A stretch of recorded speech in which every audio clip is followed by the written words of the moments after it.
Dear students, today in this video, I'm talking about how you can practice passive voice at the home and how you can use passive voice in spoken English. This is the third part of the practice video, and trust me, this video lesson will truly help you to improve your English. Now, first we start from the passive voice term. We all know that passive voice generally they starts from object, object, then helping verb, then V3, and then we have to use the subject with by, so we always know these things, but the thing is that how we use it, and the difference, the main thing is that how we can differentiate between active voice and passive voice. So this is the very important thing. So first let me tell you, in active voice we start the sentence from subject. जैसे अगर आप किसी से कहें मैं जाता हूं I go, मैं समझता हूं I understand, मैं बोलता हूं I speak. Here the I is actually a subject, but in passive voice you simply have to focus on object. आपको पेसिव में सिर्फ ऑब्जेक्ट पर फोकस करना. अब क्वेश्चन उठता है सर ऑब्जेक्ट पर कैसे फोकस किया जाता है. देखो आप समझिएगा, जब आप कहते हैं मैं बोलता हूं और जब आप कहते हैं इंग्लिश बोली जाती है, इन दोनों सेंटेंसेस में ध्यान से अगर आप देखेंगे तो एक में आप बोलने का काम कर रहे हैं और दूसरे में अंग्रेजी भाषा जो है उसको बोला जा रहा है.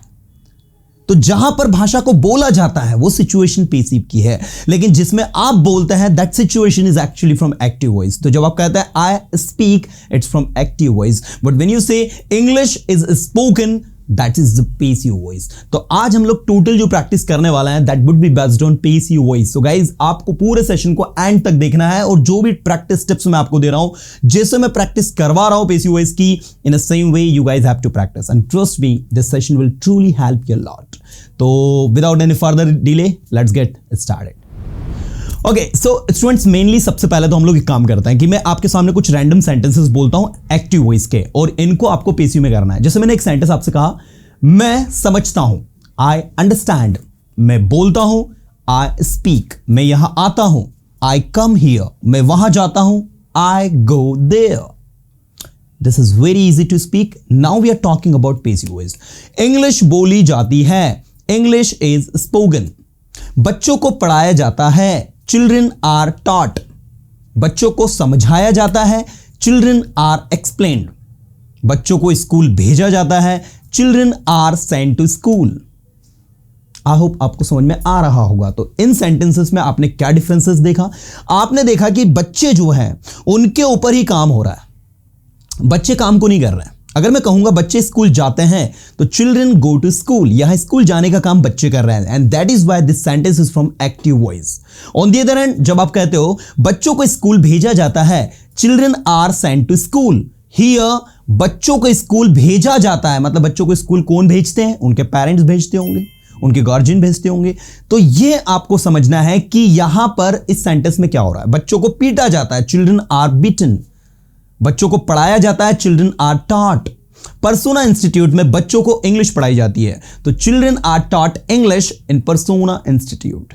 सो this is the way to speak. अब मैं हिंदी में बोलूंगा और आप मेरे साथ पेसिव वॉइस के सेंटेंसेस की प्रैक्टिस करेंगे.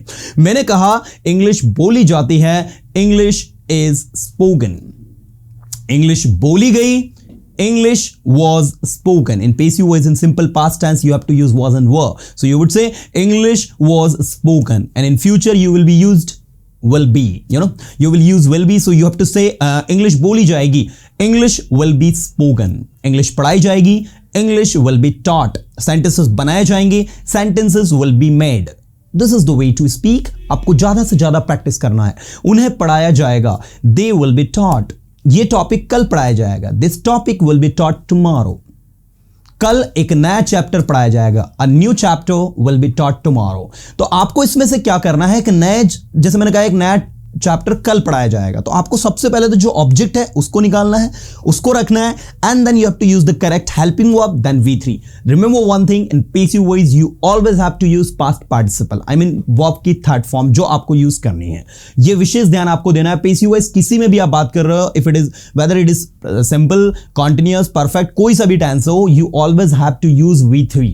वर्ब की थर्ड फॉर्म यूज करना है पेसिव वॉइस में, है ना. ऐसे ही मैंने कहा इंग्लिश बोली जा रही है, ये कॉन्टिन्यूअस टेंस का हो गया है.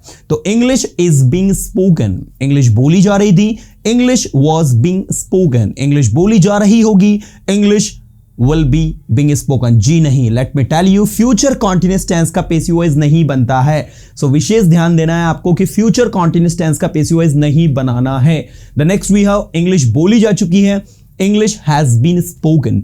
इंग्लिश बोली जा चुकी थी, English had been spoken. English बोली जा चुकी होगी, English will have been spoken. This is the way to use. Now आपने जब इसको पूरा बोल लिया, उसके बाद आप चाहे तो जो 12 मॉडल्स हैं उनके बारे में भी बात कर सकते हैं। आप जब कैन को यूज करेंगे तो कैन का हो जाएगा कैन बी, कुड का हो जाएगा could be, will be able to का हो जाएगा will be able to be, should का हो जाएगा शुड बी, मस्ट का हो जाएगा मस्ट बी, ऑट टू का हो जाएगा ऑट टू बी। और आपको कैसे बोलना है वो आप लोगों को देखना है। जैसे मैंने कहा इंग्लिश बोली जा सकती है, English can be spoken. English बोली जा सकती थी, English could be spoken. English बोली जा सकेगी, English will be able to be spoken. बच्चों को पढ़ाया जा सकता है, चिल्ड्रन कैन बी टॉट। बच्चों को इंग्लिश पढ़ाई जा सकती है, English can be taught to children, और you can say children can be taught English. बच्चों को इंग्लिश पढ़ाई जा सकती थी, children could be taught English. बच्चों को इंग्लिश पढ़ाई जा सकेगी, children will be able to be taught English. This is the way to practice. In passive voice, this is very, very, very important that you guys must know that you have to start from object. Because when you know exactly how to start any sentence from object, you can easily make into passive voice. Because the strategy, because the shortcut pattern to use passive voice is actually use them in spoken English. गरीबों की मदद की जानी चाहिए. The poor should be helped. गरीबों की मदद अवश्य की जानी चाहिए. The poor must be helped. गरीबों की मदद की जानी चाहिए. The poor ought to be helped. English बोली जानी है, English has to be spoken. English बोली जानी थी, English had to be spoken. English बोली जानी होगी, English will have to be spoken. English बोली जाया करती थी, English used to be spoken. पहले एंशिएंट टाइम में, एंशिएंट इंडिया में, हमारे इंडिया में संस्कृत बोली जाया करती थी. In ancient India Sanskrit used to be spoken. In ancient India Sanskrit used to be spoken.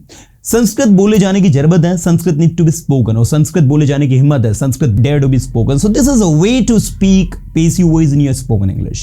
So what I'm telling you is that from today onwards, whenever you practice passive voice, just keep in one thing in mind, that you have to start your sentence from object.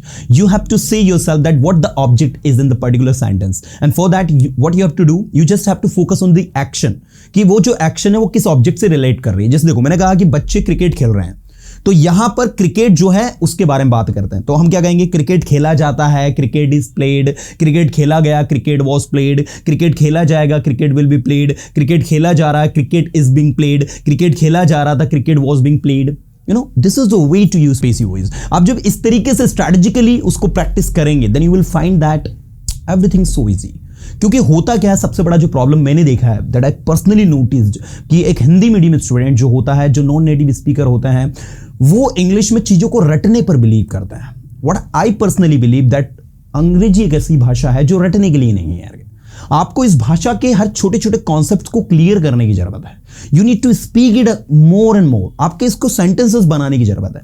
आपने देखा होगा ना कि हम लोग ना student से बहुत सेंटेंसेस बुलवाते हैं. रीजन सिर्फ एक ही है कि अगर स्टूडेंट ज्यादा से ज्यादा सेंटेंसेस बनाएगा तो कहीं ना कहीं उसके दिमाग में इतने सारे सेंटेंसेस होंगे कि जब भी वो किसी से बात करेगा, कम्युनिकेट करेगा, so he is not going to make mistake, because he has a lot of sentence to make.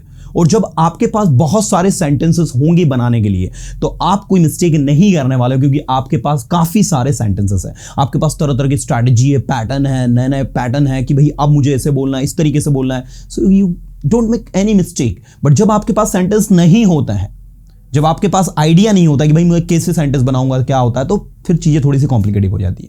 And that is what dear students, you have to practice passive voice in this वे.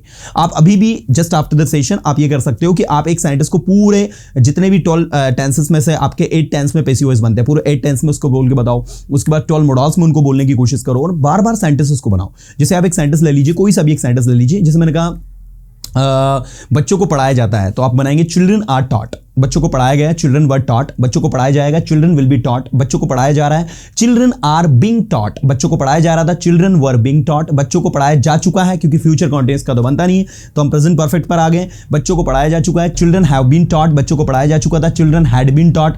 बच्चों को पढ़ाया जा चुका होगा, children will have been taught. ऐसे ही आप आगे मूव करेंगे, बच्चों को पढ़ाया जा सकता है, चिल्ड्रन कैन बी टॉट, बच्चों को पढ़ाया जा सकता था, चिल्ड्रन कुड बी टॉट, बच्चों को पढ़ाया जा सकेगा, children will be able to be taught, बच्चों को पढ़ाया जाना चाहिए, चिल्ड्रन शुड बी टॉट, बच्चों को पढ़ाया जाना ही चाहिए, चिल्ड्रन मस्ट बी टॉट, बच्चों को पढ़ाया जाना चाहिए, children ought to be taught, बच्चों को पढ़ाया जाना है, children have to be taught, बच्चों को पढ़ाया जाना था, children had to be taught, बच्चों को पढ़ाया जाना होगा, children will have to be taught, बच्चों को पढ़ाया जाया करता था, children used to be taught, बच्चों को पढ़ाया जाने की जरूरत है, children need to be taught, और बच्चों को पढ़ाया जाने की हिम्मत है, children dare to be taught. This is the way to practice. So just practice in this way and improve your English. My best wishes are with you, and I guarantee you are going to speak English very soon.